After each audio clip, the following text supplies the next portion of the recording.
World Red Cross day Red Cross के founder member sir Jean Henri Dunant के जन्म दिवस के अवसर पर मनाया जाता है, जिन्हें फर्स्ट नोबेल प्राइज भी मिला था। रेड क्रॉस को 4 बार नोबेल प्राइज मिला। प्रथम विश्व युद्ध के दौरान किए गए सराहनीय कार्यों के लिए 1917 में, द्वितीय विश्व युद्ध के दौरान किए गए कार्यों के लिए 1944 में और थर्ड 100 ईयर कंप्लीट होने पर रेड क्रॉस सोसाइटी को तीसरी बार नोबेल प्राइज मिला और एक बार सर जीन हेनरी ड्यूनांट को मिला। इस प्रकार 4 बार Nobel prize Red Cross organisation को मिला है। आज 192 कंट्रीज में रेड क्रॉस संचालित हैं, जो विभिन्न क्षेत्रों में कार्य करती हैं। इंडिया की बात करें तो इंडिया में सभी प्रदेशों में इंडियन रेड क्रॉस सोसाइटी संचालित है और डिस्ट्रिक्ट ब्रांच में उत्तराखंड के सभी 13 डिस्ट्रिक्ट ब्रांचेज में डिस्ट्रिक्ट रेड क्रॉस संचालित है और रेड क्रॉस डिस्ट्रिक्ट समितियों के द्वारा हेल्थ से रिलेटेड प्रोग्राम्स, आपदा प्रबंधन से संबंधित विभिन्न कार्यक्रम, प्रशिक्षण कार्यक्रम के साथ साथ आपदा प्रभावित जो लोग होते हैं उन लोगों की सहायता की जाती है। इस वर्ल्ड रेड क्रॉस डे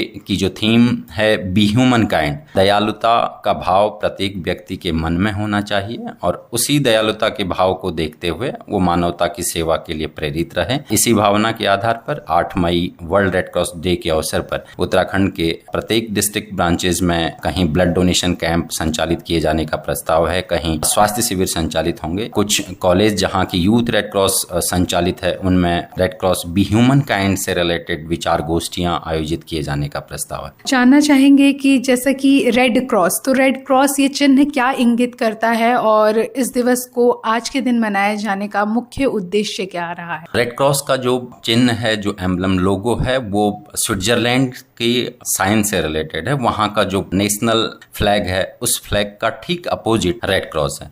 वहाँ का जो फ्लैग है उसमें व्हाइट क्रॉस है और रेड बैकग्राउंड है, उसी का ठीक अपोजिट रेड क्रॉस बनाया गया है, क्योंकि ये सर जीन हेनरी ड्यूनांट स्विट्जरलैंड के निवासी थे। उन्हीं को सम्मान देने के लिए उन्होंने जो इस ऑर्गेनाइजेशन की नींव रखी, ये सम्मान उनको देने के लिए इसलिए इसको रेड क्रॉस एम्बलम बनाया गया। इसकी एक बड़ी पहचान कि जहां भी हम रेड क्रॉस के एम्बलम के साथ चलते हैं, इट मीन्स कि वहां एक वॉलंटरी ऑर्गेनाइजेशन काम कर रही है, जो शांति के लिए काम करेगी, लोगों की जीवन रक्षा करने के लिए काम करेगी, मानवता के लिए काम करेगी। और इस एम्बलम को हम अगर यूज करते हैं तो कोई अटैक नहीं करेगा डायरेक्टली, कोई ऐसा फोर्स उस वॉलंटियर्स में नहीं रहेगा कि वो उन कार्यों में बाधा उत्पन्न हो। इसलिए किसी भी एक्सीडेंट जोन में हो या कहीं भी क्षेत्र में अगर हम रेड क्रॉस के साथ मिलकर काम करते हैं तो हम निस्वार्थ भाव से मानवता की सेवा कर सकते हैं।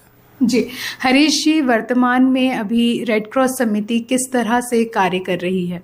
वर्तमान में स्टेट लेवल पर माननीय गवर्नर, राज्यपाल हमारे अध्यक्ष होते हैं, Indian red cross society state branch के अध्यक्ष होते हैं और एक मैनेजिंग कमेटी होती है जिसमें chairman, vice chairman, treasurer and general secretary ये डे टू डे एक्टिविटीज को मॉनिटर करने के लिए और उन्हीं की मैनेजिंग कमेटी की बैठकों में लिए गए निर्णयों के अनुसार कार्य करती हैं। इसी प्रकार डिस्ट्रिक्ट लेवल पर डीएम प्रेसिडेंट होते हैं और एक मैनेजिंग कमेटी होती है। वो managing committee district level activities को संचालित करती है। जिस समय जो कार्य चल रहा हो उन सब कार्यों में रेड क्रॉस के वॉलंटियर्स वर्क करते हैं। मैं बात करूं कुछ टाइम पहले कोविड-19 दौरान रेड क्रॉस सोसाइटी के द्वारा प्रत्येक जिला लेवल पर और स्टेट लेवल पर बहुत सारी एक्टिविटीज की गई। मास्क, सैनिटाइजर्स, थर्मल गन ये सब डिस्ट्रीब्यूट किए गए। बहुत सारे स्वयंसेवकों ने खुद मास्क तैयार कर अपने हाथों से तैयार करके वो लोगों को, जो जरूरतमंद लोग थे, उनको वितरित किए गए। कुछ दिन पूर्व ही एजीएम यहाँ स्टेट लेवल पर एजीएम निर्धारित हुई थी माननीय गवर्नर सर के द्वारा। जो रेड क्रॉस का सॉन्ग है उसको विमोचन किया गया और जहां भी हमारे कार्यक्रम हो उस सॉन्ग को बजाया जाएगा, क्योंकि उस सॉन्ग के अंदर किस प्रकार से आप कार्य करते हैं, एक वॉलंटियर्स किस तरीके से लोगों की मदद करने के लिए अपनी जान जोखिम में डालकर कार्य करता है, वो थीम उसमें है, ताकि हर किसी व्यक्ति के अंदर मानवता की सेवा करने का भाव पैदा हो और वो